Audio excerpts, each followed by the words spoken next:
जयंतरावांचा phone आला, दादा जाऊ दे ना, संपवा ना.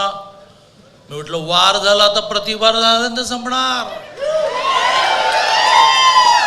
प्रतिवार झाला. सदाभाऊंच्या भाषण ऐकताना मलाच असं काय तो बाबा आजच्यापेक्षा आणि किती बोलतोय. आणि त्याच्या आईचं त्याने सांगितलं, माझ्या डोळ्यात पाणी आलं.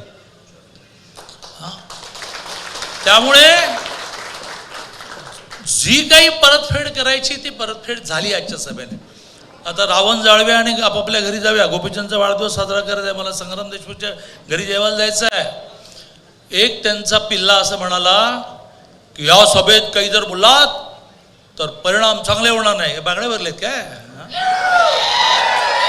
बांगड्या भरल्यात काय असं म्हणताना मला महिलांबद्दल काही बोलायचं नाही. उलट हेही सांगायचं आहे की आम्ही त्यांचे वंशज आहोत की ज्या देवींनी आशीर्वाद पण दिलाय, पण प्रत्येकीच्या हातामध्ये शस्त्र आहे.